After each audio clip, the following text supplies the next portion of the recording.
El pueblo, agobiado de pechos y tributos, barrido por las armas el comercio por tierra y por mar, vive en suma estrechez y miseria, tan exprimido y tan arruinado que cuando por fin retornan la paz y la quietud en la dura posguerra, la convalecencia se le hace harto larga y difícil.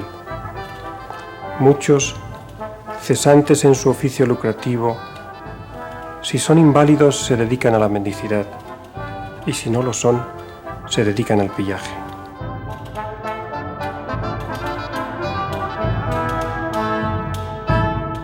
Por la faz de la espaciosa Europa propagáronse las enfermedades, no aquellas antiguas y conocidas fiebres, pleuresías, infecciones, epidemias, anginas y otras dolencias ya conocidas de los médicos por su propagación, sino otras nuevas, insólitas, asquerosas, abominables. Cuando Europa sufría esos males que Juan Luis Vives nos describe, el Renacimiento se extendía hacia el norte y el pensamiento humanista ganaba terreno en los burgos de Flandes. En tal escenario, aquel judío español observaba y reflexionaba para cumplir con el encargo que le habían encomendado los burgomaestres de la ciudad de Brujas, que querían mejorar el socorro de los pobres en aquella villa. Para Vives, como para su época, la noción de pobreza es muy amplia, incluye la penuria económica y la indigencia espiritual, la menesterosidad del cuerpo y la de la mente. No solamente son pobres los que carecen de dinero, sino cualesquiera que estén privados de fuerzas, de salud, de ingenio, de juicio, pues es pobre todo el que es menesteroso de ayuda ajena. Entre las gentes pobres que Vives tenía ante sí, la enfermedad y la discapacidad eran muy frecuentes. Vives las percibe en sus diversas manifestaciones. Los ingenios, unos están sumidos en demencia o en estupidez perpetua. Otros, en trances determinados, no gozan de sanidad perfecta, con la diferencia de que quien sufre ceguera o algún defecto de la vista lo conoce. Quien adolece del ingenio no lo conoce, y aun cuando se le da a conocer, no da crédito a quien lo diagnostica. La explicación es que en la dolencia física, la mente, que es quien ha de juzgar de ella, goza de salud, y en cambio, en la dolencia mental, la mente, afectada por aquel vicio, no puede juzgar rectamente de sí misma. Se referirá a las deficiencias de tipo físico, como por ejemplo la dolencia reumática, de la que dice que ataca y encadena las manos e impide gobernar las articulaciones de los dedos, a las amputaciones y a las malformaciones, deformidades o deficiencias del crecimiento, que agrupa entre lo que se aparta de las normas de la naturaleza. Cosas todas que conducían en la Edad Media a la piedad o al horror y al rechazo, y en el Renacimiento al conflicto con el ideal clásico, al deseo de la regeneración del ser humano. Los pobres se hacían notar en las calles y plazas de Brujas. Algunos se ocultaban vergonzantemente en sus casas, otros vivían acogidos a la caridad institucional. Doy el nombre de hospitales a aquellas instituciones donde los enfermos son mantenidos y curados, donde se sustenta un cierto número de necesitados, donde se educan los niños y las niñas, donde se crían los hijos de nadie, donde se encierran los locos y donde los ciegos pasan la vida.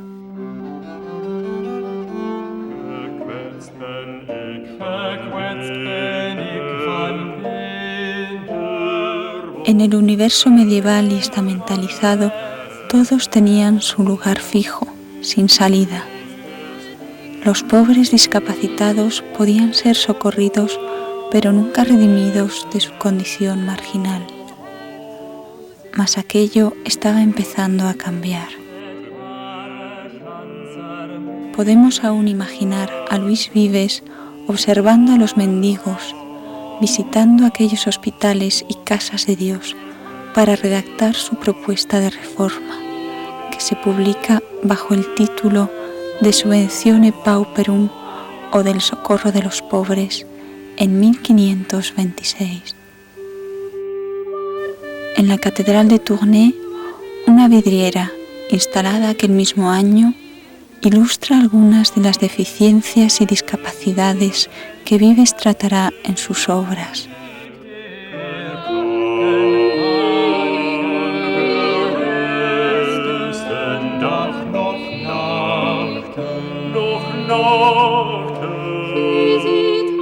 Pero estas obras hay que entenderlas en el contexto de su peripecia personal y de su pensamiento sobre la ambigüedad del ser humano, así como en relación con su ideal del hombre en sociedad.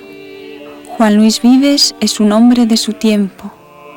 Ello quiere decir también un hombre a caballo entre la tradición medieval y judeocristiana y el humanismo del Renacimiento. Por ejemplo, en sus ideas sobre el cuerpo humano.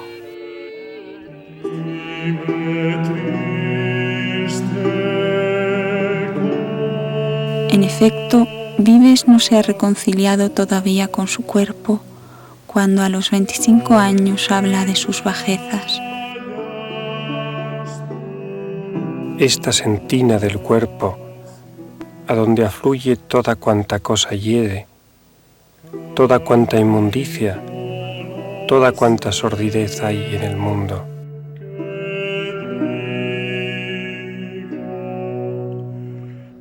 La experiencia de sus propios males corporales acentúa también su sensibilidad ante las enfermedades y las deficiencias humanas. Esta maldita gota me causa molestias vivísimas. Subió trepando hasta mis rodillas, hasta mis manos, hasta mis brazos, hasta mis hombros. Algún día tendrán fin estos fementidos cepos míos. Ojalá sea cuanto antes.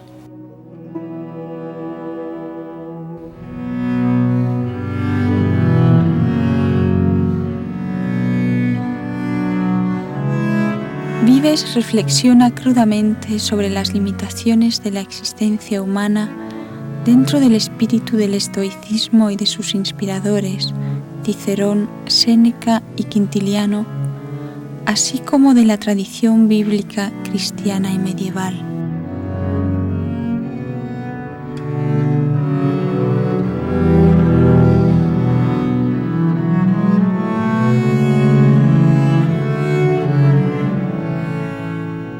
Por su vida pasan gentes de toda condición, cardenales, reyes y reinas, princesas y príncipes, nobles, ricos gobernantes y burgueses, humanistas y también gentes humildes, domésticos y comerciantes en dificultades.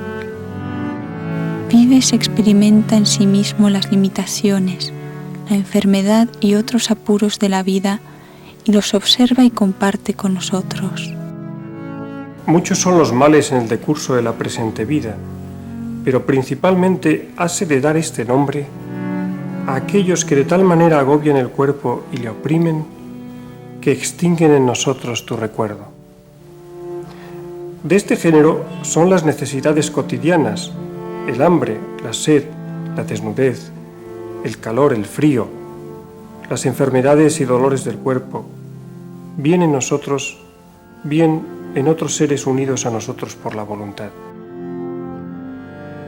¿Qué otra cosa es la vida sino una cierta peregrinación, por todos lados cercada de desastres y combatida de mil fortunas, a la cual en cada momento está aparejado el fin, y éste puede sobrevenir en cualquier hora por causas muy livianas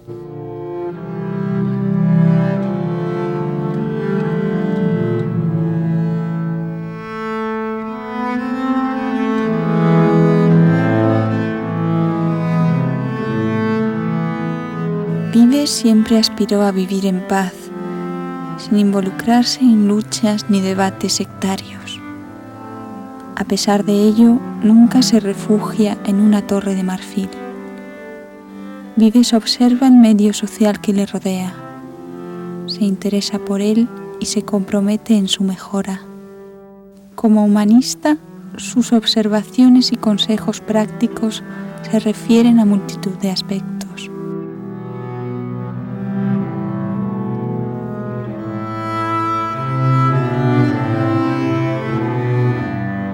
Acudir a las ventas y a los obradores y preguntar y aprender de los artesanos las particularidades de la profesión.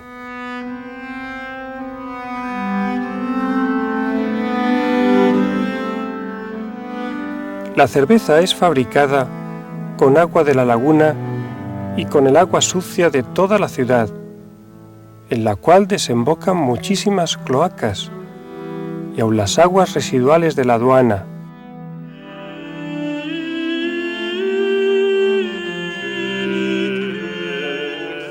¿Cuántas miserias tiene que apurar la mujer en su gestación? ¿Cuántos dolores y cuántos peligros corre en el alumbramiento?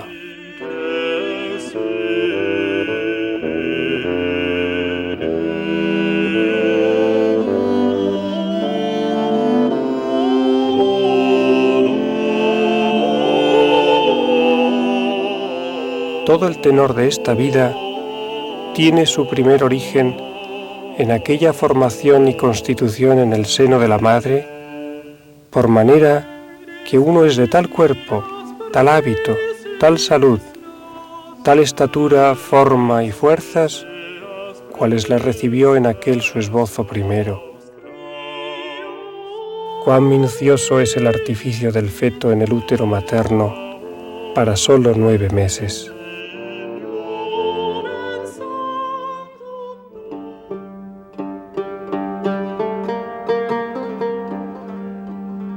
En toda la obra de Vives, la observación y la reflexión conducen a la acción, al consejo, a las propuestas de intervención en lo colectivo y en lo individual.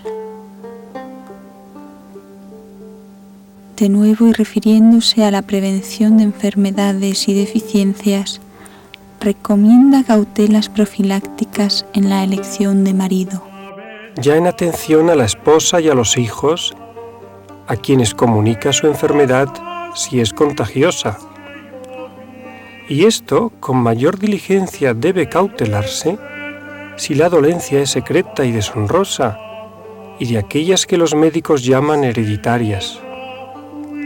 ¿Y qué diré si se trata de algún linaje de insania mental o de locura que, como prolija experiencia nos demuestra, se transmite a la posteridad?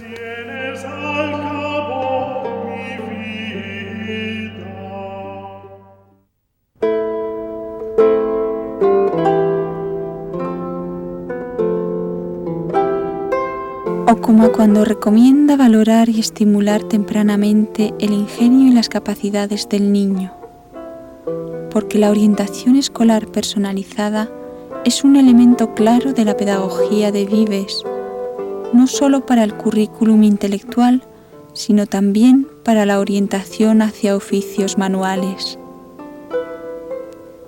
El cultivo de la imaginación y la memoria mediante técnicas detalladas. El papel de la dieta, de la salubridad de los locales y emplazamientos escolares, del ejercicio y los juegos. Todo se encamina hacia una globalización de la intervención educativa, donde aspectos intelectuales, cognitivos, psicosomáticos, físicos y materiales están considerados.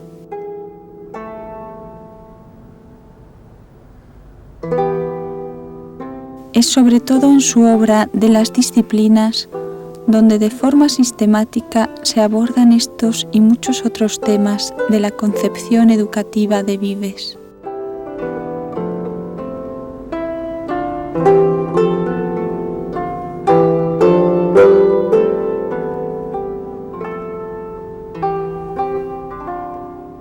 El libro de Vives, de Subventione Pauperum, del socorro de los pobres, Es una expresión sistemática de sus ideas y también de su sensibilidad frente a los problemas sociales visibles, perceptibles en su tiempo. En este libro se aúna, por una parte, la conciencia económica burguesa emergente a la sazón, también su sensibilidad sanitaria, su saber pedagógico, educativo, y una hasta entonces no conocida conciencia recuperadora, rehabilitadora. Este libro, por otra parte, es una muestra pionera de racionalidad, de modernidad. No solo recomienda una asistencia correcta a los pobres en situación de desvalimiento, sin capacidad de contribución activa a la vida social, sino que también, y sobre todo, Vives propone la rehabilitación, incluyendo la faceta profesional de los marginados, en orden a su integración laboral y social. A Vives le preocupó especialmente la relación entre discapacidad y pobreza.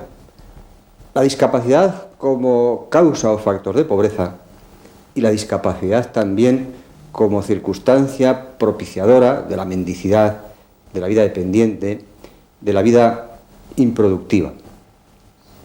Vives tenía ante sí una muchedumbre abigarrada de gentes marginadas, de gentes situadas en las orillas de la sociedad, en unos casos por enfermedades o por otras circunstancias fortuitas, pero también por factores sociales atajables o modificables, como es la explotación económica, como son las guerras, incluidas las guerras religiosas.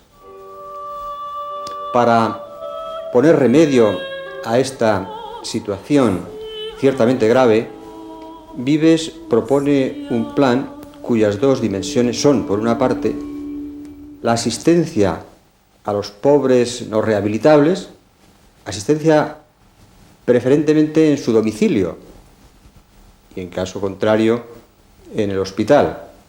Y, en segundo lugar, y esto es lo importante y lo singular, rehabilitación, recuperación, reinserción laboral, reinserción social en definitiva.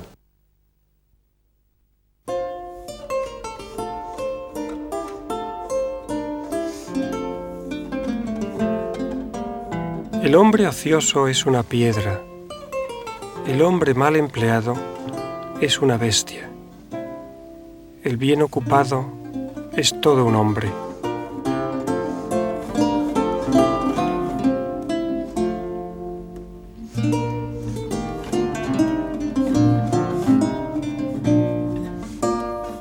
Esta valoración prioritaria del trabajo se refleja en lo que Vives dice hablando de los ciegos.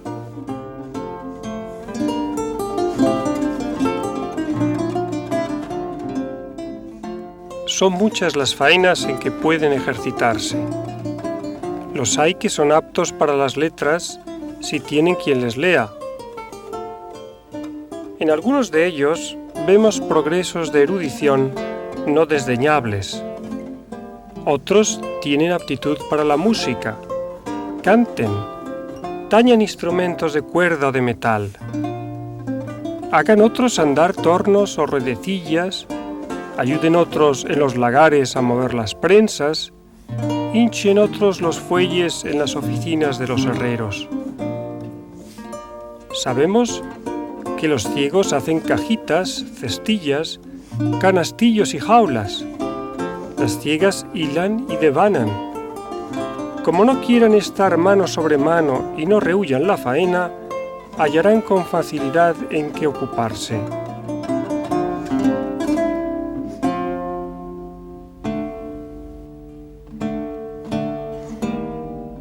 Su visión es tenaz y reformadora para su tiempo, basada en una moral burguesa y en una ética de la responsabilidad y el trabajo que por entonces se imponen en la Europa del Norte. La pereza y la holgazanería y no el defecto físico es lo que les hace decir que no pueden hacer nada.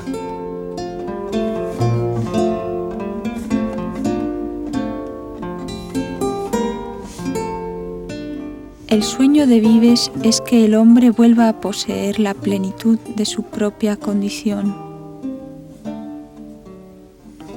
Las medidas que propone se sitúan en el contexto de la recuperación de la dignidad humana, cuya degradación cotidiana es un espectáculo que le subleva. Decidme, ¿quiénes se conducen con mayor inhumanidad?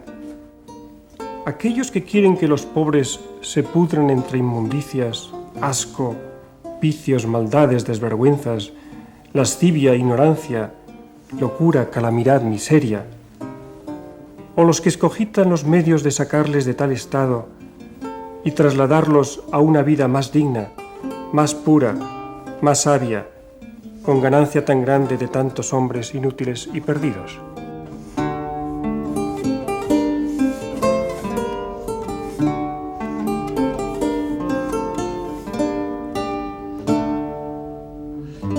A la recuperación individual va aparejado el beneficio de todo el cuerpo social, de toda la ciudad. La propuesta de Vives no es reductible a una suma de procesos individuales de atención o de recuperación, sino que tiene un carácter marcadamente social, colectivo.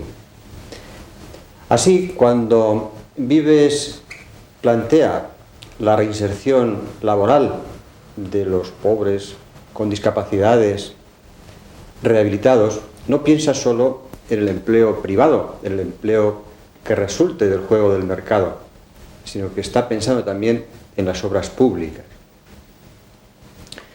Él prevé, por otra parte, que este empleo no siempre va a procurar a los reinsertados ingresos suficientes y concibe la idea de unos subsidios complementarios que permitieran alcanzar el nivel mínimo de subsistencia al menos. En otro orden de cosas, es importante subrayar que las propuestas de Vives no se orientan solo hacia el bienestar de los pobres, hacia la liberación de su triste situación, sino que está procurando también objetivos de tipo social para la colectividad. Quiere, por ejemplo, eliminar el problema de insalubridad que plantea la presencia de los pobres en las calles, las plazas, las iglesias. Quiere aprovechar unos recursos humanos ociosos, improductivos, para incorporarlos a la economía de la ciudad. Y quiere también, por supuesto, atajar el problema de inseguridad ciudadana, como diríamos ahora, asociado a la vida marginada, a la vida mendicante, ambulante. No es de extrañar, en función de estos objetivos, que Vives encomiende la dirección y el impulso de su plan a la autoridad pública de Brujas, de la ciudad. Con ello pone en cuestión el liderazgo de la Iglesia en materia social, asistencial, para sustituirlo por una instancia más representativa de los intereses colectivos. Y no es de extrañar, en vista de las innovaciones, algunas de ellas amenazadoras para ciertas posiciones establecidas, que Vives hace, que fueran las mismas objeto de rechazo, objeto de crítica, e incluso que él mismo fuera tachado de hereje por el obispo auxiliar de Tournai.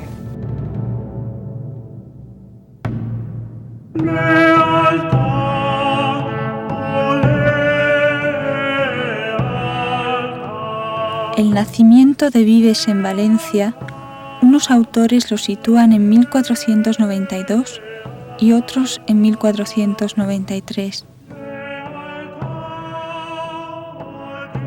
Gran parte de su vida discurre en los Países Bajos del Sur y en particular en Brujas, su ciudad de adopción, donde muere en 1540.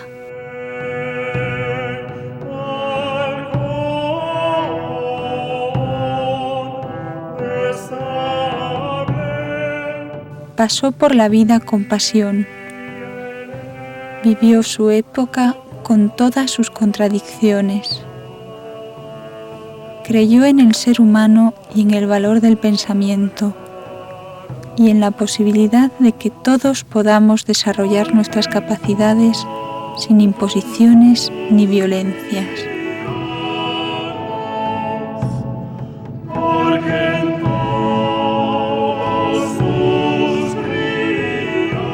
El pensamiento es libre.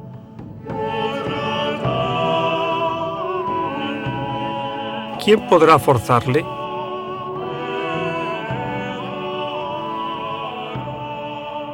La fuerza de la verdad.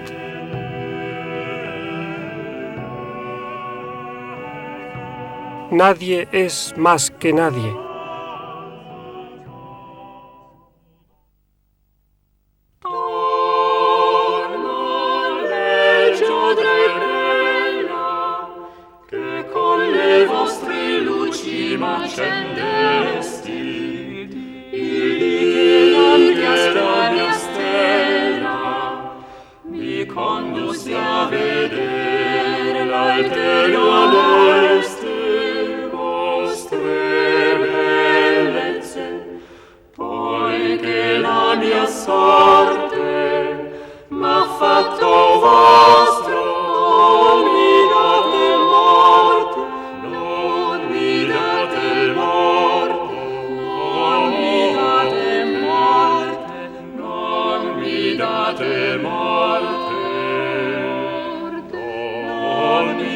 Date